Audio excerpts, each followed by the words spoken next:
So guys, आज है शिवरात्रि और मैंने ना कुछ डिसाइड किया है कि मैं अपना आज का दिन ना वेस्ट बिल्कुल नहीं जाने दूंगी। मैंने कुछ चीज़ें प्लान करी हैं।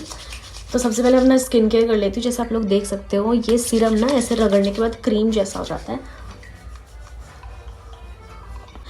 सो गाइस,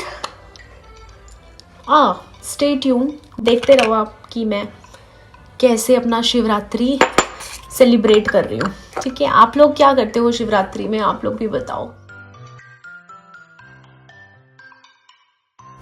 मॉइस्चराइजर लगा लिया है, मैं लगाऊंगी अब SPF और ज़्यादा सनस्क्रीन लगाऊंगी आज। इतना सनस्क्रीन लगाऊंगी आज मैं अपने फेस पे अच्छे से।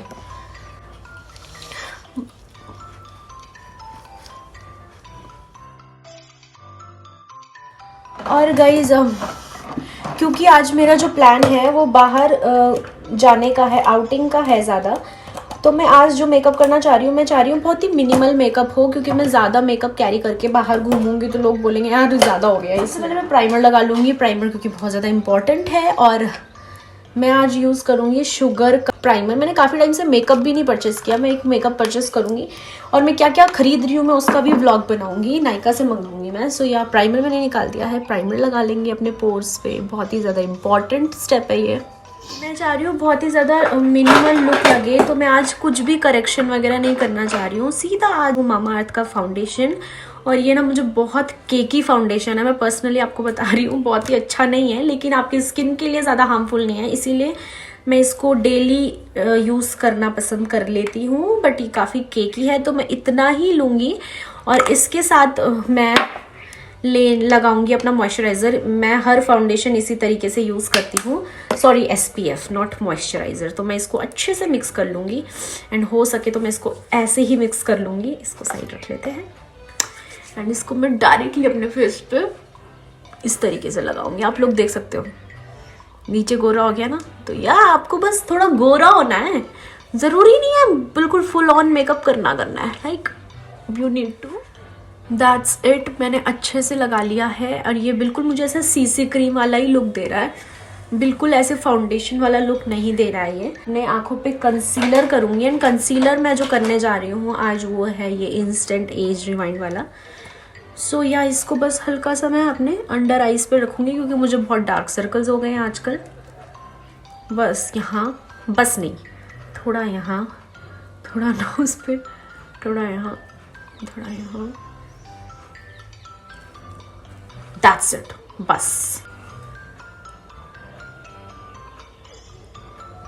ओके, सो मेकअप करते करते ना मैं बहुत लोगों के आंसर देना चाहती हूँ। एक्चुअली मैंने Q&A डाला था, काफ़ी क्वेश्चंस आए थे मुझे उस पर, जो लोगों ने मुझसे पूछे थे, लेकिन मैं सबका रिप्लाई नहीं कर पाई क्योंकि मुझे और भी कुछ काम पड़ गए, और फिर उसके बाद मैं भूल गई Q&A। एंड फिर जब मैंने 1-2 स्टोरीज और डाल ली तो फिर मुझे लगा कि अब Q&A डालने का क्या ही मतलब है, तो मैंने नहीं डाल पाया। सो मैं अभी आपको वो आंसर देना चाहूँगी। बहुत लोगों ने ये पूछा था कि मैं शादी कब करूँगी।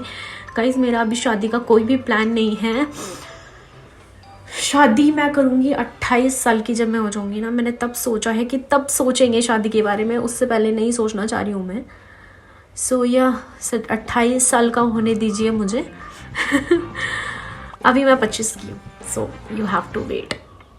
ओके, नेक्स्ट क्वेश्चन आप लोगों का ये था कि मेरे को कौन सी एक्ट्रेस पसंद है इन रीसेंट उसमें।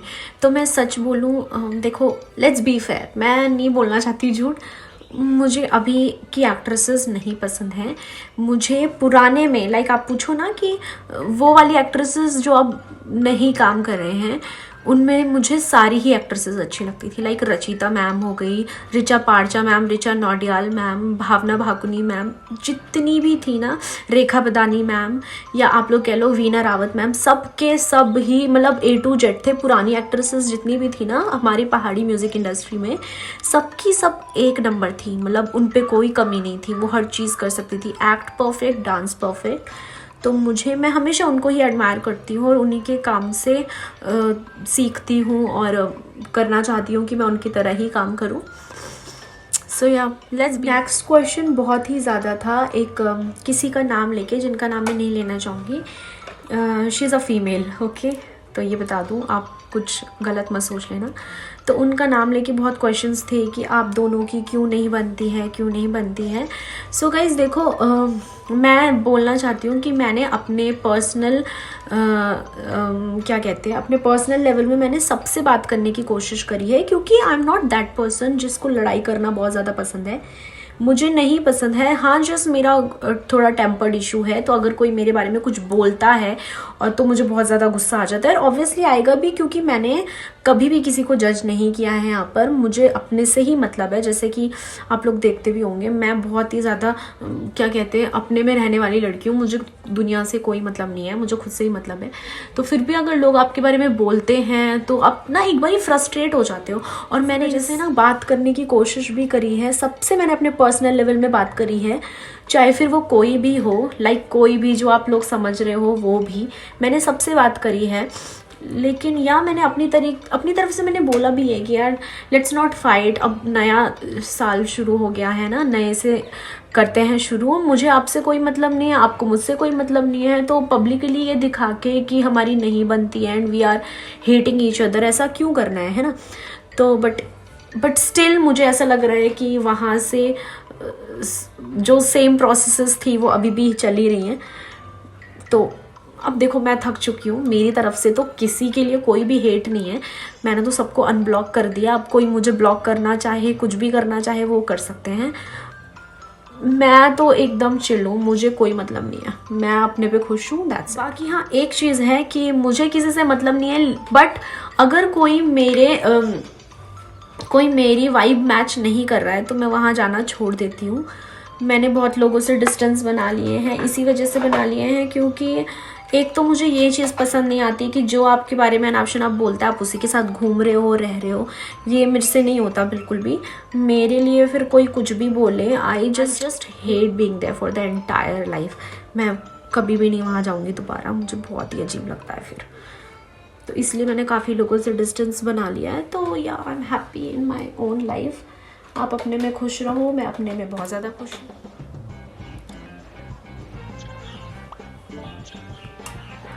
ओके, सो आप लोगों का नेक्स्ट क्वेश्चन था कि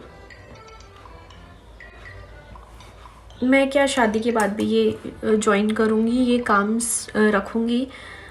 तो या ऑब्वियसली अगर मैं शादी के बाद कहीं नहीं जाती हूँ यहाँ इंडिया से दूर या किसी दूसरी सिटी में, क्योंकि देखो काम रेगुलर तभी हो पाएगा अगर मैं देहरादून में रहूँगी। तो अगर मैं देहरादून से बाहर चली गई तो पॉसिबल नहीं है, बट या मैंने कोशिश करनी है कि मैं उतना काम कर लूँ जब तक हम मुझसे बोर नहीं हो जाते, मैं तब तक काम कर लूँ। बट या ये एक जर्नी है जो कि हर किसी की ख़त्म होती है। मैं यहाँ पर इतना ज़्यादा काम नहीं कर पाऊँगी, एक ना एक दिन आएगा जब मुझे ये काम छोड़ना ही पड़ेगा, और आप लोगों को फिर ये चेहरा नहीं देखने को मिलेगा। कोई नए बच्चे आ जाएंगे, नई एक्ट्रेस आ जाएगी जो मुझे टेक ओवर कर लेगी। तो ये प्रथा इसी तरीके से चलती है। ओके, तो चलो भाई, अपनी आईब्रोज भी बना लेते हैं और मेकअप कर लेते हैं। और क्या क्या क्वेश्चंस थे मैं याद भी करती रहती कि क्या क्या क्वेश्चन थे, मुझे याद भी नहीं आ रहा अभी। तो मेकअप पे फोकस करते हैं पहले, तो मेकअप नहीं तो बिगड़ जाएगा, है ना।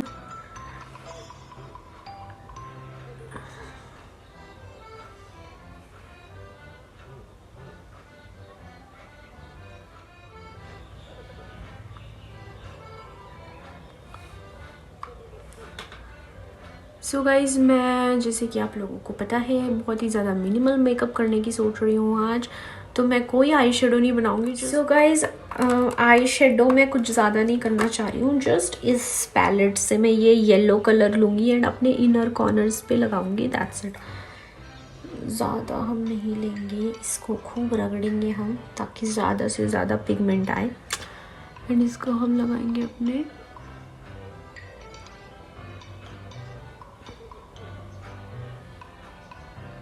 इनर कॉर्नर्स पे। बस दिख रहा है क्या? थोड़ा और डार्क कर लेंगे हम इसको, नो इश्यूज, नो इश्यूज।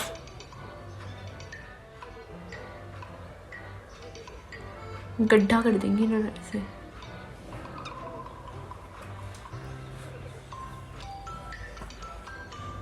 दिख रहा है ना, दिख रहा है ना येलो, कैसे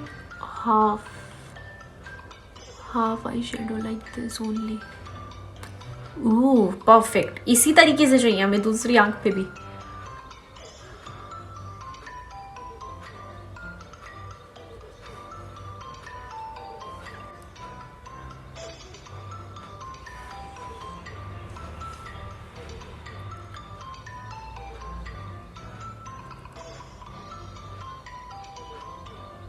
और पिगमेंट के लिए मैं ना इसको थोड़ा और डार्क करती हूँ, ऐसे ऐसे ऐसे ऐसे ऐसे ऐसे।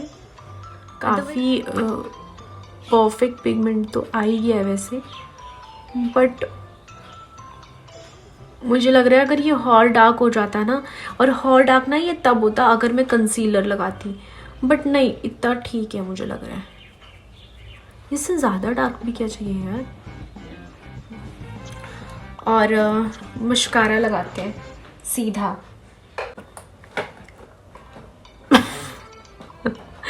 मेरा मेकअप बॉक्स में ना सारी चीज़ें खो जाती है। तो गाइज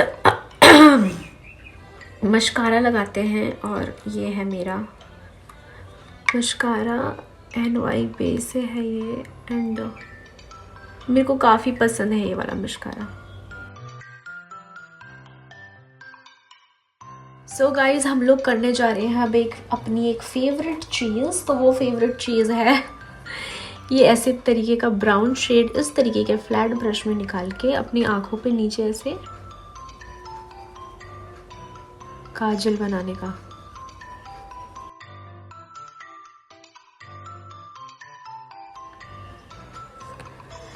दैट्स इट। और मैं अब लूँगी अपना हाइलाइटर। एंड गाइज मुझ पे ये एकमात्र हाइलाइटर है, मुझे पता नहीं है हाइलाइटर यूज़ करना बिल्कुल पसंद नहीं है, लड़कियों को बहुत पसंद होता है, मुझे नहीं है। मैं सिर्फ इसको अपना नाक पे लगाऊंगी ऐसे हल्का सा, जो कि बहुत ज़्यादा हो गया शिट। That's enough. हल्का सा ये नाक पे, जो कि स्टिल बहुत ज़्यादा हो गया। क्या हो गया मेरे हाथों को यार आज। That's it. बिल्कुल हाइलाइटर नहीं लगाना मुझे अब, बस नाक हाईलाइट करेंगे अपनी। एंड अब हम लगाएंगे स्प्रे फेस पे। थोड़ा इसको ऐसे अंदर प्रेस करना पड़ता है। ओके, ये लगाया हमने बंद करने के बाद, and this is done. And इसके बाद आप इसका लॉक चेंज कर दीजिए, ऐसे ऐसे कर दो, अगर ये गिरा भी तो खुलेगा नहीं। एंड देखो मेरी मेकअप बॉक्स भी मेरी तरह के कपड़े पहने हुए आज इसने। So guys makeup almost done हो चुका है, बस एक स्प्रे मारना है, वो करने के बाद और मैं आपको बाल बनाने के बाद मिलती हूँ, ठीक है, बाय। सो गाइज मैंने बाल बना लिए हैं कुछ इस तरीके से, जो कि मेरा नॉर्मल हेयर स्टाइल है, जो मैं मोस्टली बनाती हूँ और कंफर्टेबल है। और आज मैंने पता नहीं ये क्यों छोड़े हैं मुझे परेशान करने के लिए, आई डोंट नो, ये यहाँ रहनी चाहिए यार। वैसे मैं चाह रही थी ये दोनों तरफ रहे, एक इधर रहे एक इधर रहे, बट ये नहीं अटक रहा है, इसको तो मैं ऐसे करके अटका दूंगी। So guys this is my Shivratri का लुक। आप लोग ज़रूर कमेंट्स में बताइएगा आप लोगों को कैसे लगा। अगर अच्छा लगा हो तो please do like share and subscribe to my YouTube channel. So guys चलो अब जाते हैं रील्स बनाने छत पर। पहले कुछ फ़ोटोज़ खींच लेते हैं, क्योंकि मैंने न्यू ID भी बनाई इंस्टाग्राम में, उसमें मैं मेकअप लुक्स डालती हूँ, तो फ़ोटो डाल देते हैं, है ना। चलो गाइज फ़ोटोज़ खींचेंगे।